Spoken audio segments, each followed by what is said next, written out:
Karena ada arbabul basair, orang yang punya mata hati. Idza aqbalat alaihimud dunya, mata hati. Jika dunia telah datang kepadanya, hazinu, dalam hatinya yang berduka. Wajahnya biasa. Hazin maksudnya berpikir berulang, ini benar enggak ini karunia? Jangan-jangan aku akan terjerumus dengan kaya ini. Kalau sudah urusan ujian, biasa saja aku selamat, tapi istriku selamat enggak nanti dengan. Setelah itu pikir, ya istriku selamat, anakku selamat enggak dengan kekayaan? Terus berpikir. Sebab bisa jadi seseorang dengan kekayaan yang Allah berikan, dia langsung tertipu, hancur dia. Mungkin dia selamat, tapi istrinya yang tidak selamat. Mungkin istrinya selamat, anaknya. Karena merasa anaknya orang kaya, susah dididik. Menjadi tidak benar. Ternyata kehancuran ada, biarpun tidak secara langsung pada dia, tapi ada orang yang sangat dicintainya. Sehingga mereka yang diberi kekayaan itu adalah berpikir, ini benar tidak akan menjadi sebuah karunia untukku yang akan menjadikan sebab aku terangkat derajatku. Ini asbabul basair. Yang punya mata hati berpikir. Wa idza aqbala alaihimul faqru, jika ada kefakiran datang kepada mereka, farihu, artinya apa? Terbebas daripada beban. Enggak ada godaan. Enggak ada godaan. Marhaban bi syiaris sholihin, bahkan di antara mereka mengatakan, selamat datang wahai kefakiran, yang merupakan syiarnya orang-orang soleh. Nah, memahami makna-makna begini bukan berarti seseorang harus memaksakan diri menjadi fakir, tidak. Akan tapi melihat dirinya, kalau ternyata diberi oleh Allah kekayaan, dia waspada. Bukan langsung dibuang kekayaan, tidak. Waspada, hati-hati, jangan sampai kekayaanku ini menjadi sebab kehancuranku. Sehingga tampak mereka menjaga terus, berhati-hati dengan kekayaan yang Allah berikan padanya. Kemudian orang-orang yang punya mata hati, punya keimanan kuat, orang-orang baik ini, jika mendapatkan kefakiran, bagi mereka kefakiran tidak menjadikan mereka tersiksa. Sehingga muncul orang-orang yang dalam keadaan fakir, tapi mereka tampak bahagia, bisa menikmati kehidupan di dunia. Nggak ada ketamaan menguasainya. Begitu maknanya dia. Jadi bukan berarti langsung menjadi fakir, enggak. Sebab kefakiran dan kaya fakir itu kan sudah Allah tentukan. Ini menjadi Abu Hurairah itu juga ditentukan oleh Allah. Ini menjadi Abdurrahman bin Auf itu Allah yang menentukan. Yang satu kayanya enggak kira-kira, yang satu fakirnya enggak kira-kira. Semuanya orang hebat. Abu Hurairah itu fakirnya sudah enggak kira-kira. Setiap hari itu pasti kelaparan. Abdurrahman bin Auf itu adalah dikatakan bahasanya sampai begitu kayanya tidak mengangkat bongkahan tanah kecuali seolah-olah ada emas. Begitu, maksudnya begitu gampangnya kaya bagi dia. Tapi Abu Hurairah sampai hidupnya pun numpang di Masjid Baginda di Ashabus Suffati dengan segala kefakiran. Dan Allah jadikan begitu. Ternyata semuanya jadi mulia dengan apa yang Allah berlakukan. Abdurrahman bin Auf mulia dengan kekayaannya, berderma, berinfak. Abu Hurairah mulia dengan kefakirannya, sehingga nggak kemana-mana, duduk di situ sampai menjadi pengumpul hadis terbanyak. Adalah hanya berapa belas, 17 bulan saja dengan baginda Nabi mengumpulkan hadis yang sangat banyak. Karena hidup dengan baginda Nabi. Jadi kefakiran ternyata menjadi keberuntungan. Jadi maksudnya di sini orang-orang hebat, orang-orang baik itu di saat mendapatkan kefakiran, itu mereka senang dalam arti apa? Mengatakan kepada dirinya bahwasanya engkau terbebas dari malapetaka dunia. Lalu mengatakan ahlan bi syiaris sholihin, selamat datang dengan syiarnya orang soleh. Artinya apa? Tidak merasa rendah dengan kefakiran dan tidak merasa tersiksa dengan kefakiran. Jadi kefakiran bagi mereka biasa saja. Bukan berarti menjadikan mereka fakir. Enggak, ini ceritanya kalau tiba-tiba ada orang-orang seperti itu mendapatkan nasib fakir, enggak akan merubah dirinya. Biasa saja. Begitu juga di saat mereka mendapatkan kekayaan, enggak akan terlena lalu melakukan kehinaan. Karena ngerti ini adalah ujian. Sehingga pentingnya adalah hati yang kenal Tuhan, kenal Allah. Baik kaya atau miskin, mereka akan tetap selamat. Kenapa? Tadi, tidak tertipu dunia. Jadi tipuan dunia itu dalam dua hal. Dalam kefakiran menipu juga. Sehingga seolah-olah dia nggak disayang Allah. Maka fakir tertipu dia. Yang diberi kekayaan melimpah, dia mentang-mentang. Pun Allah buktinya memberikan kekayaan dasar kayak orang kafir. Dan orang-orang kaya yang mirip kayak orang kafir. Dengan kekayaannya, dia berbuat sewenang-wenang. Seenaknya sendiri merasa bahasanya, wah dia sudah dia disayang Allah, dicinta Allah, kekasih Allah, tapi ternyata dengan kemaksiatannya. Maka disebut sebagai orang tertipu. Sampai di sini dulu insyaallah. Kita lanjutkan pada pertemuan yang akan datang. Wallahu a'lam bishawab. Syukran jazilan kami haturkan kepada guru kita tercinta Buya Yahya atas apa yang telah beliau sampaikan. Semoga apa yang telah beliau sampaikan dapat menjadi ilmu yang bermanfaat dan dapat kita amalkan dalam kehidupan kita sehari-hari. Amin amin ya rabbal alamin. Baik hadirin para pemirsa Al-Baja TV dan pendengar setia Radio Konektor dimanapun Anda berada. Selanjutnya kita memasuki segmen tanya jawab. Kami berikan kesempatan bagi Anda para pemirsa dan pendengar. Bagi yang ingin bertanya langsung kepada guru kita tercinta Buya Yahya, Anda dapat menghubungi kami di nomor interaktif 0898 0202-444. Kami ulangi di 0898 0202-444. Begitu juga kami akan berikan kesempatan bagi hadirin jamaah untuk bisa bertanya kepada guru kita tercinta Buya Yahya. Namun sebelum itu izinkan kami untuk membacakan pertanyaan yang datangnya dari media sosial. Pertanyaan yang pertama, Assalamualaikum warahmatullahi wabarakatuh Buya. Assalamualaikum. Izin bertanya. Dalam kehidupan keluarga saya terdapat permusuhan yang sudah berlangsung lama karena suatu masalah hingga menyebabkan putusnya silaturahmi dan sulitnya untuk saling memaafkan. Sebagai seorang anak, saya merasa sangat sedih melihat kondisi ini, terlebih lagi kita sudah memasuki bulan Ramadan. Di satu sisi kami tetap menjalankan ibadah puasa, namun di sisi lain masih menyimpan dendam dan menjaga jarak dalam hubungan keluarga. Yang ingin saya tanyakan Buya, bagaimana pengaruh keadaan seperti ini terhadap pahala puasa yang kami jalani? Apakah puasanya tetap sah? Mohon penjelasannya Buya. Terima kasih. Wassalamualaikum warahmatullahi wabarakatuh. Assalamualaikum warahmatullahi wabarakatuh. Puasanya adalah tetap sah. Sesuai asalkan memenuhi syarat-syarat rukun atau syarat-syarat yang telah ditentukan. Akan tapi dia menjalankan puasa dengan penuh, dengan beban, ketidaknyamanan, karena tidak ada keindahan. Suami istri bermusuhan atau dengan saudara bermusuhan. Bagaimana enak lagi sahur bersama, nggak enak sahurnya masing-masing, buka masing-masing, semuanya serba tidak indah. Nah itu sebuah kebodohan. Ada dendam, na'udzubillah.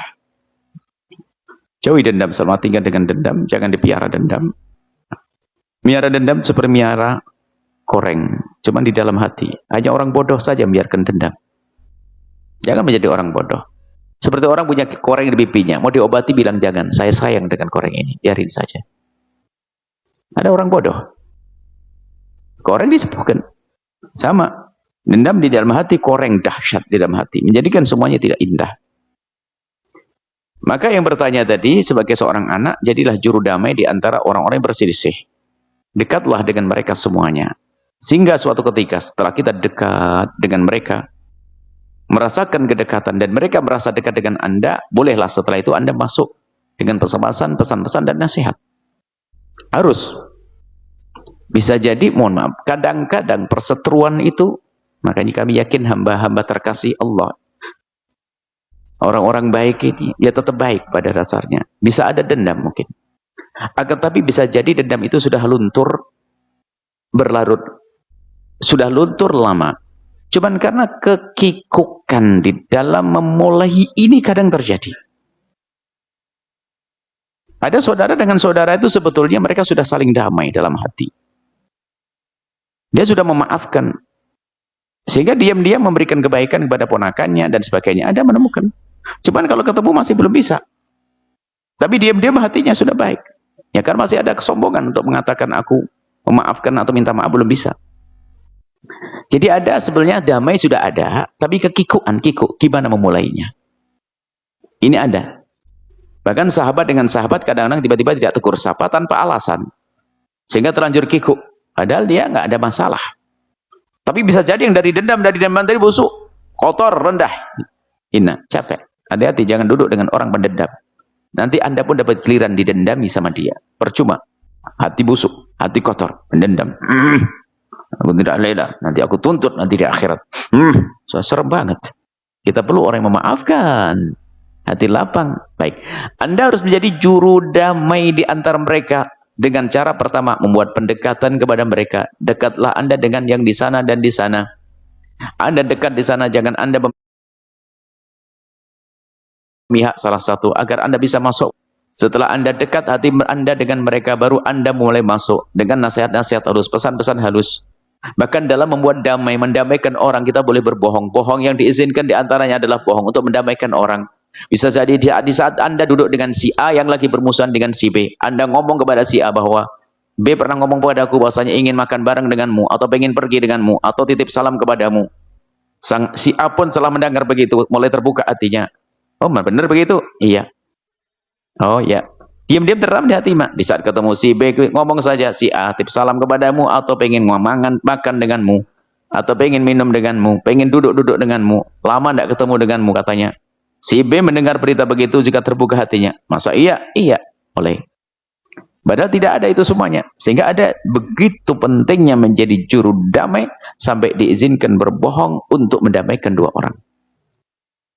Bahkan sampai kalau seandainya kita punya harta habis-habisan, kita gunakan untuk mendamaikan orang, sampai habis kita boleh mengambil zakat karena menjadi juru damai. Nah, ini begitu hebatnya jadi juru damai. Juru damai harus damai dulu. Baik. Maka Anda sebagai anak tetap menjadi titik penemu di titik. Dia bisa mempertemukan hati mereka. Tentunya dengan kebaikan hati Anda saat ini, Anda menangkap itu semua tidak baik, itu sudah satu modal.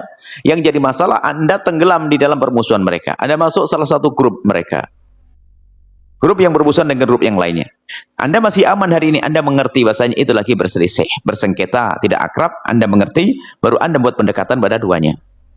Ini. Kemudian masalah puasa Anda insya Allah diterima, hanya capek puasa dengan cara semacam itu. Semoga Allah menjadikan kita dengan keluarga kita, saudara-saudara kita indah dalam cinta karena Allah. Tidak ada kebencian, tidak ada permusuhan. Dengan kawan-kawan, semoga Allah menghilangkan dendam. Dan itu yang selalu kami minta kepada Allah. Kami tidak ingin punya dendam sedikit pun pada siapapun dari umat Nabi Muhammad. Capek dendam, bodoh dendam. Kita tidak ingin bodoh. Kita ingin hidup enak dengan ini, enak. Ngapain? Oh, kasihan orang seperti itu. Kelihatannya mukanya senyum, tapi hatinya bergelap dengan dendamnya. Kasihan banget orang semacam itu. Semoga Allah menghilangkan dendam, kebencian di hati kita kepada umat Nabi Muhammad sallallahu alaihi wasallam. Masya Allah, syukran jazilan Buya atas jawabannya. Baik, dikarenakan waktu, mohon izin Buya dapat ditutup dengan pengumuman dan doa keberkahan. Infak, berbagi buka dan sahur selama Ramadan, kami himbau kepada perindu kemuliaan. Banyak program-program kebaikan yang dihadirkan. Di antaranya ini, infak khusus Ramadan. Sisihkan rezeki Anda untuk ini. Berbagi buka, iftar, makan sahur, bagi yang membutuhkan selama bulan Ramadan. Bagi yang ingin andil dalam program ini, silakan transfer melalui BSI. Kita bagi-bagi ke tempat-tempat yang berbeda-beda. BSI nomor rekening 75144444131. Atas nama Al-Bahjah Berbagi Bersama, kode bank 451, atau BSN Bank Syariah Nasional nomor rekening 2003799 101. Kami ulang, nomor rekening 2003799 101 atas nama Las Al-Bahjah, kode bank 405. Informasi dan konfirmasi 081318383656. Ada program besar yang dihadirkan oleh tim penyeru kebaikan Al-Bahjah, program unggulan Ramadan, yaitu pembebasan tanah dan pembangunan kampus Staiba, asrama Staiba, asrama anak-anak berpotensi. Bismillah, wahai para perindu kemuliaan, perindu ridha Allah, ayo bergegas berbondong-bondong untuk bergabung dalam program mulia ini. Langsung salurkan rezeki Anda ke BSI nomor rekening 75122225556 atas nama Wakaf Center Al-Bahjah. Informasi konfirmasi 082130005989 CS Wakaf Al-Bahjah. Kemudian kami ajak juga Anda untuk bergabung dalam program mencetak ulama, mencetak para ustadz, pembimbing, guru-guru, program istimewa di Al-Bahjah ini. Jadikan mereka anak-anak Anda yang akan menjadi sebab Anda kaya nanti di akhirat. Bismillah, salurkan rezeki Anda ke BSI nomor rekening 77755550052 atas nama orang tua asuh Al-Bahjah. Khususnya bagi Anda yang nggak punya anak, jangan sampai Anda di akhirat nggak punya anak. Pastikan anak Anda banyak di akhirat nanti, yaitu mereka para ulama, para ustadz itu. Yang anaknya 5, 6, 7, 10, tambah anaknya sampai ratusan kalau perlu, supaya Anda kaya di akhirat. Yang termasuk anaknya badung, bandel dan sebagainya, tolong anaknya hamba Allah, maka Allah akan tolong anak Anda. Jangan ada yang tertinggal. Ya, langsung tadi ke BSI, nomor rekening 77755550052. Atas nama orang tak soal baca, kode bank 451, informasi konfirmasi 0813 1838 3656. Kemudian jangan lupa Palestina. Bank Muamalat, langsung salurkan risi Anda ke Palestina. Bank Muamalat nomor rekening 1390 123123 atas nama Al-Bahjah Peduli Palestina, kode bank 147. Informasi konfirmasi 0813 1838 3656. Mari kita tutup dengan doa. Bismillahirrahmanirrahim. Alhamdulillahirabbil alamin. Allahumma shalli ala habibina sayyidina Muhammad wa ali sayyidina Muhammad. Allahumma ya Allah ya Rahman ya Rahim. Pandang kami dengan kasih sayang dan cinta darimu ya Allah. Berikan kepada kami segala kebaikan di dunia dan di akhirat.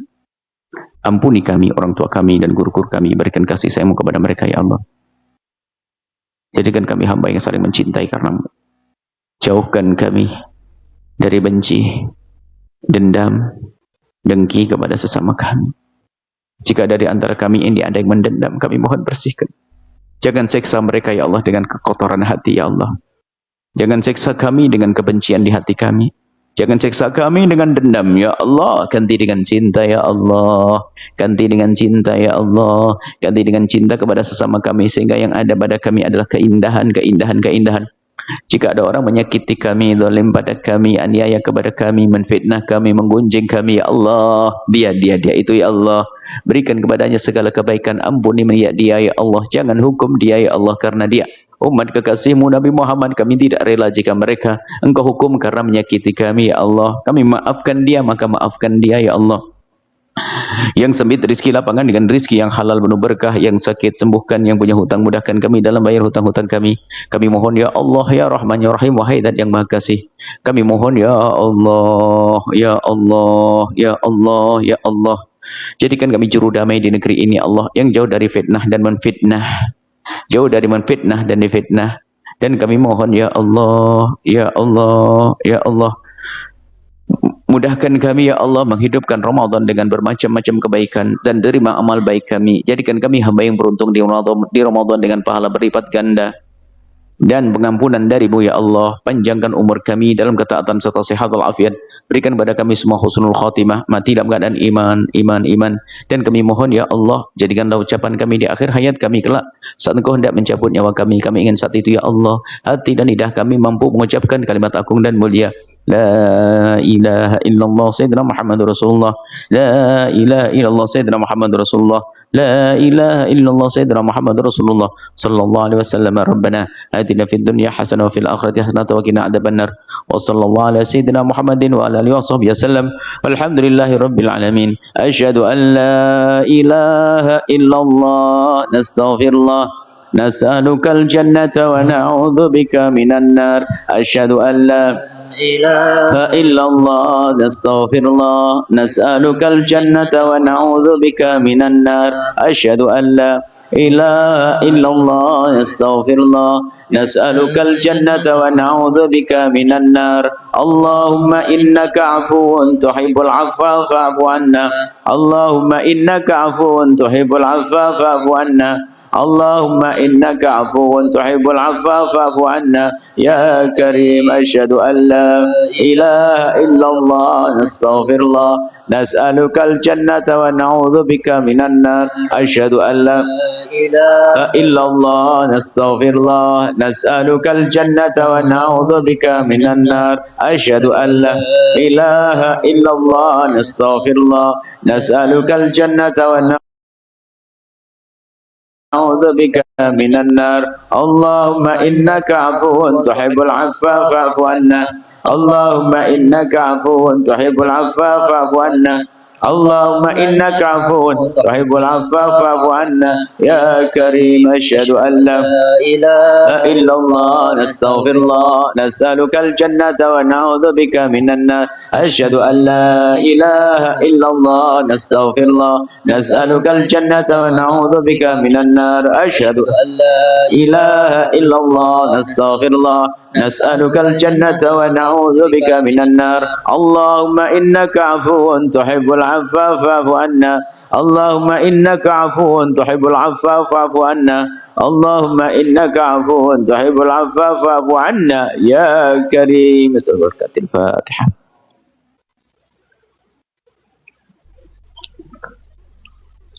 Terima kasih, mohon maaf dan mohon selalu wabillahi taufik hidayah. Assalamualaikum warahmatullahi wabarakatuh.